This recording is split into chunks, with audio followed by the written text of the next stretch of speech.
Hello दोस्तों। तो जैसा कि लास्ट एपिसोड में हमने देखा कि नाइन्थ प्रिंसेस को जब मालूम होता है कि 3x माउंटेन लुओ फैंग को प्रोटेक्ट करके ले जा चुका है तो वो काफी ज्यादा गुस्से में आ जाती है। और क्योंकि उसके ग्रैंडपा ने भी उसे खुली परमिशन दे दी थी कि वो 3x माउंटेन के साथ वार शुरू कर सकती है, इसलिए अब नाइन्थ प्रिंसेस अपनी पूरी आर्मी के पास जाकर ऑफिशियली 3x माउंटेन के साथ वॉर डिक्लेयर कर देती है। जिसके बाद उनकी सारी की सारी आर्मी स्पेसक्राफ्ट्स और बेस कैंप 3x माउंटेन का कैंप का पीछा करने लगते हैं और जितनी जल्दी हो सके उनके पास पहुंच रहे होते हैं। जबकि दूसरी तरफ हम देखते हैं कि 3x माउंटेन वालों को इस बात का अंदाजा नहीं होता कि कोई हमारा पीछा कर रहा है, वो भी इतनी बड़ी आर्मी के साथ। अब हमें रॉयल कैंप के अंदर का सीन दिखाया जाता है जहां पर नाइन्थ प्रिंसेस अपने एआई से बोल रही होती है 3x माउंटेन ट्रूप्स को टारगेट करो और उन सभी में से उन लोगों की लोकेशन का पता लगाओ जिनके पास क्रिस्टल इनहेरिटेड बॉल का फर्स्ट पासकोड हो सकता है। तो उनका एआई सिस्टम उन्हें उन मेन लोगों की लोकेशन दे देता है, जिसके बाद वो उनसे कहती है इन सभी 3x माउंटेन के ट्रूप्स पर हमला करने के लिए D6 लेवल के बॉम्ब्स को यूज करो और अपनी सबसे ज्यादा पावरफुल लेजर कैनन्स को यूज करो केओस मचाने के लिए। नाइन्थ प्रिंसेस के एआई सिस्टम ने 3x माउंटेन के टोटल 12 पीपल्स को टारगेट किया था जिनके पास फर्स्ट पासकोड होने की संभावना है, इसलिए वो इन 12 पीपल्स को बहुत इंपॉर्टेंस देते हुए अपनी आर्मी में से 12 स्ट्रॉन्गेस्ट पीपल्स को बाहर निकालती है और उन्हें D2 लेवल लेजर वेपन्स पकड़ा देती है ताकि वो इन 12 टारगेट्स को किल कर सके और उनसे उनकी स्टोरेज रिंग्स और फर्स्ट पासकोड हासिल कर सके। अब ये सब हो जाने के बाद हम देखते हैं कि नाइन्थ प्रिंसेस की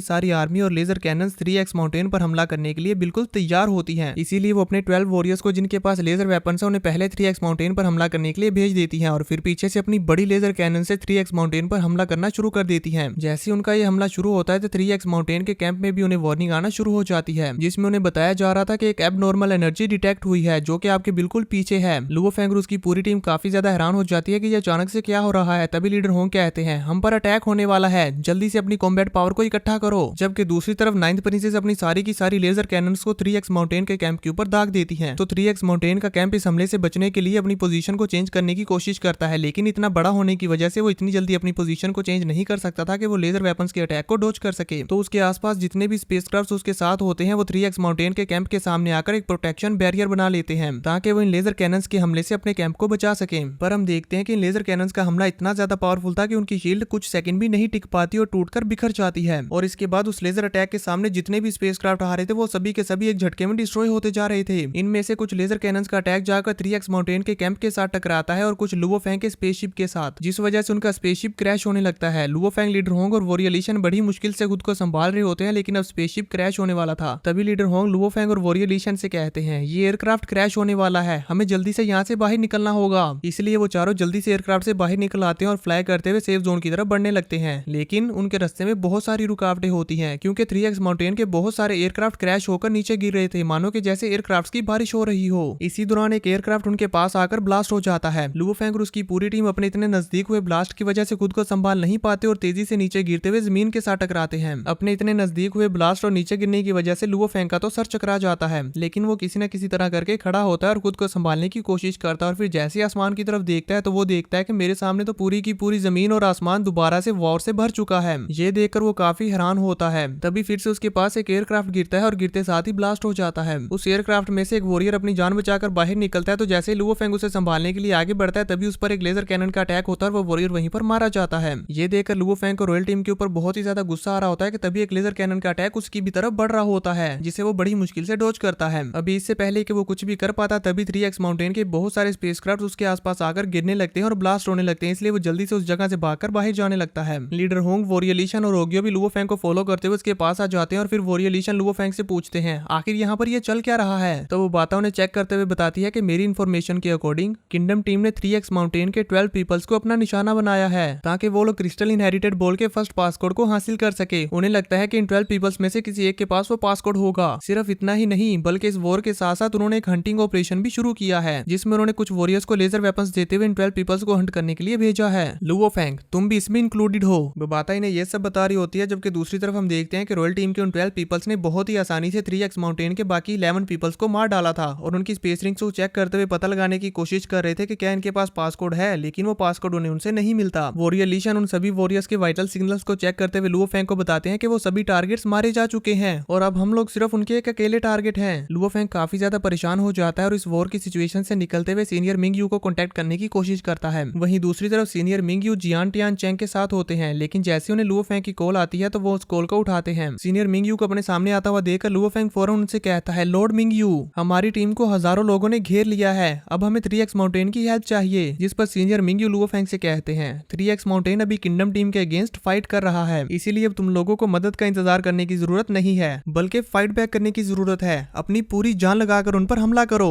उनकी ये बात सुनकर लुवो फेंग फ्लाई करने से रुक जाता है और जमीन पर आ जाता है और उनसे कहता है समझ गया। अब इसके बाद सीनियर मिंग्यू लुवो फेंग की कॉल कट कर देते हैं और फिर किसी और से कॉन्टेक्ट करने की कोशिश करने लगते हैं। जैसे उनकी ये कॉल कनेक्ट होती है तो हम देखते हैं कि ये एक अननोन पर्सन होता है जो कि दिखने में काफी ज्यादा पावरफुल लग रहा होता है, लेकिन हमें यहाँ पर सिर्फ उनकी शैडो दिखाई जाती है जो कि साइज में काफी बड़ी होती है। जहाँ तक मेरा ख्याल है तो अभी सीनियर मिंग्यू जिससे बात कर रहे हैं वो इमोर्टल लेवल का पावरफुल बीइंग है। सीनियर मिंग्यू उनसे कहते हैं अभी हम लोग रॉयल टीम और बेहू होल के अगेंस्ट फाइट कर रहे हैं, जिस वजह से ये 2 अगेंस्ट 2 की फाइट है और ये प्रिडिक्ट कर पाना मुश्किल है कि विनर कौन होगा, पर इस फाइट की वजह से दोनों पार्टीज यकीनन बहुत ज्यादा जख्मी होंगी। इसीलिए इस सिचुएशन को तोड़ने के लिए हमें न्यू अलाइज को ऐड करने की जरूरत है। यहाँ पर हमें इस इमोर्टल बीइंग के बारे में नहीं बताया जाता कि ये कौन है और किस ऑर्गेनाइजेशन से है, लेकिन सीनियर मिंग्यू उनकी बातों को पता नहीं कैसे समझ रहे होते हैं। आई थिंक ये टेलीपैथी से बात कर रहे हैं, पर हमें ये नहीं बताया जाता कि ये आपस में क्या बात कर रहे हैं। सीनियर मिंग्यू उनकी बातों का आंसर देते हुए कहते हैं हाँ ये ब्लैक क्लाउड एसोसिएशन है, और अब इसी के साथ senior Mingyu black cloud association के साथ अलाइज बना लेते हैं। व्यू चेंज हो जाता है, हमें बैटल का सीन दिखाया जाता है जहाँ पर लुवो फेंग और उसकी पूरी टीम दोबारा से रॉयल टीम के मेंबर से बचकर भागने लगती है। तभी लीडर होंग लुवो फेंग से कहते हैं 3x माउंटेन के एयरक्राफ्ट की टीम बहुत ज्यादा इंजर्ड हो चुकी है, जिस वजह से हमने अपनी प्रोटेक्शन खो दी है। तो वॉरियर लीशन उनसे कहते हैं हाँ पर हमारे ओपोनेंट्स की तादाद भी तो बहुत ज्यादा है, अगर हम इस सिचुएशन से निकलना चाहते हैं तो हमें अंडरग्राउंड जाना होगा। उनकी ये बात वो बाता भी सुन रही होती है और उनसे कहती है अंडरग्राउंड जाना इम्पॉसिबल है, वो इसलिए क्योंकि जब हम फाइट कर रहे थे तब हमारे एनिमी ने जमीन पर रिमोट कंट्रोल बॉम्ब्स लगा दिए थे,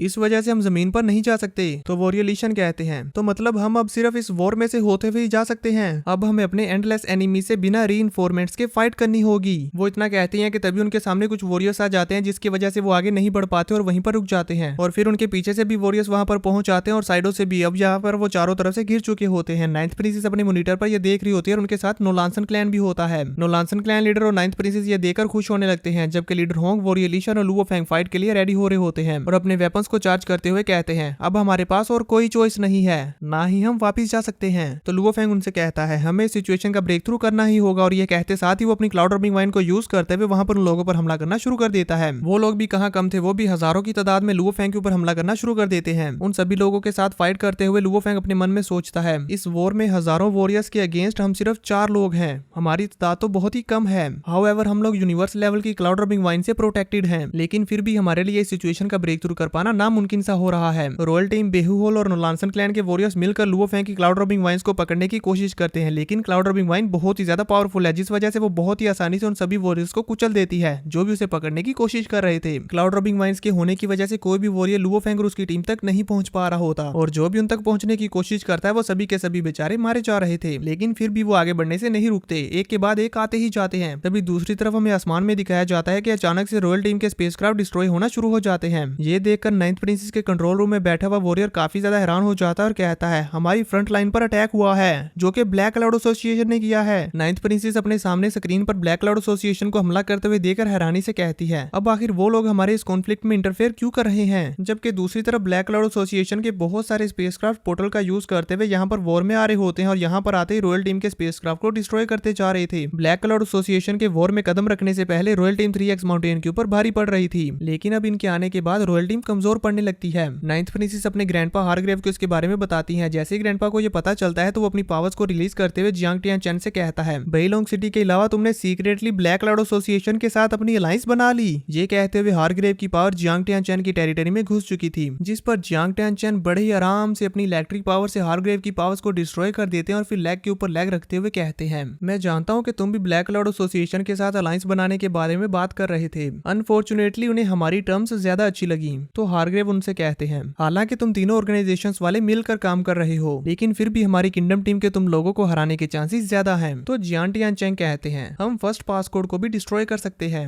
जिससे मेरा लॉस 1/3 होगा लेकिन तुम्हारा 2/3 होगा। जिस पर हारग्रेव कुछ सोचने लगते हैं और फिर एक स्माइल के साथ कहते हैं तुमने जो टर्म्स देते हुए बाकी दोनों ऑर्गेनाइजेशंस को अपने साथ मिलाया है, उनकी वजह से उन्हें काफी ज्यादा फायदा होगा और उनकी स्ट्रेंथ भी बढ़ेगी, इसलिए वो तुम्हारे साथ हैं। पर अगर तुम फर्स्ट पासकोड को डिस्ट्रॉय कर दोगे तो उन दोनों को पता चल जाएगा कि अब उन्हें तुम्हारे साथ रहकर कोई फायदा नहीं। तो तुम्हें नहीं लगता कि फिर वो दोनों ऑर्गेनाइजेशंस तुम्हारे अगेंस्ट हो जाएंगी? जिस पर जियांग टियानचेन बड़े ही अनोखे अंदाज में उनकी इस बात का आंसर करते हुए कहते हैं, रॉयल फैमिली की रिप्रेजेंटिंग किंगडम टीम को बहुत सारे लॉसेस का सामना करना पड़ रहा है। अगर तुम फर्स्ट पासपोर्ट को हासिल नहीं कर सके तो तुम और तुम्हारी ग्रैंड डॉटर अपनी फैमिली को ये कैसे एक्सप्लेन करोगे। उनकी इस बात पर हारग्रेव भी सोच में पड़ जाते हैं। तभी जियांग टियानचेन खड़े होते हुए कहते हैं, अगर अभी भी तुम मेरी टर्म्स पर एग्री हो जाते हो तो मैं तुम्हें 1/3 दे सकता हूँ, अगर नहीं तो फिर तुम्हारा जितना भी लॉस हुआ है उसके बदले में तुम्हें कुछ नहीं मिलने वाला। उनकी इस बात पर हारग्रेव काफी ज्यादा सोचते हैं और फिर सोचने के बाद कहते हैं, इनमें से कुछ टर्म्स को रीअरेंज करने की जरूरत है। उनकी इस बात पर जियांग टियानचेन अपनी पावर्स को रिलीज करते हुए कहते हैं, अटेंशन, मैं एक बार फिर से कहता हूँ, तुम्हें मेरी सारी टर्म्स पर एग्री करना होगा।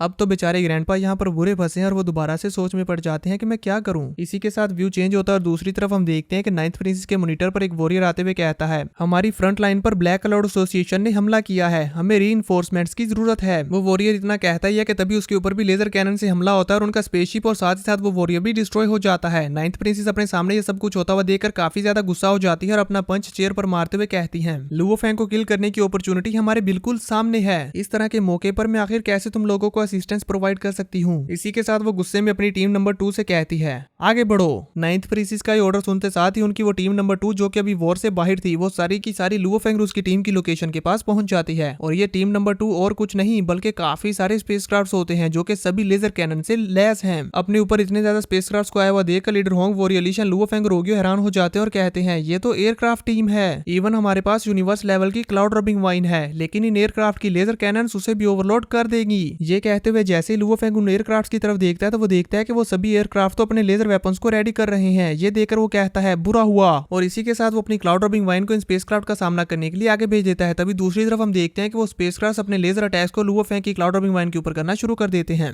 फेंग के लिए अपनी क्लाउड रबिंग वाइन को यूज करते हुए उन स्पेसक्राफ्ट के लेजर अटैक्स को रोक पाना काफी ज्यादा मुश्किल हो रहा होता है। एक तरफ से लुओ फेंग इन स्पेसक्राफ्ट से हो रहे हमलों को रोकने की कोशिश कर रहा होता है, जबकि दूसरी तरफ से रॉयल टीम के बाकी सभी जितने भी मेंबर्स और वॉरियर्स होते हैं वो लुओ फेंग के ऊपर दूसरी तरफ से हमला करने के लिए आगे बढ़ने लगते हैं। जैसे लुओ फेंग को ये मालूम होता है तो उनकी तरफ देखता है और गुस्से में अपनी क्लाउड रबिंग वाइन से उन पर भी हमला कर देता है। इसी बीच हम देखते हैं कि ओगियो भी लुओ फेंग को प्रोटेक्ट कर रहा होता है और उससे जितने ज्यादा हो सके उतने वॉरियर्स को निपटा रहा होता है। लुओ फेंग की क्लाउड रबिंग वाइन को सभी वॉरियर्स को मारते हुए देखकर और इन लेजर अटैक्स को रोकते हुए देखकर स्पेसक्राफ्ट के अंदर इनका जो कमांडर होता है वो उनसे कहता है, अपनी पावर को और ज्यादा बढ़ा दो। और अब इसी के साथ सभी स्पेसक्राफ्ट के लेजर अटैक की पावर और भी ज्यादा बढ़ जाती है और लुओ फेंग के लिए इन अटैक का सामना कर पाना बहुत ही ज्यादा मुश्किल हो चुका था। जबकि दूसरी तरफ नोलांसन क्लैन लीडर लुओ फेंग की यह सिचुएशन देख रहा होता है और इसे देखते हुए खुश होते हुए कहता है, लुओ फेंग का आर्मर भी क्लाउड रबिंग वाइन से ही बना हुआ है और ये क्लाउड रबिंग वाइन ही इसका सबसे स्ट्रॉन्गेस्ट अटैक है।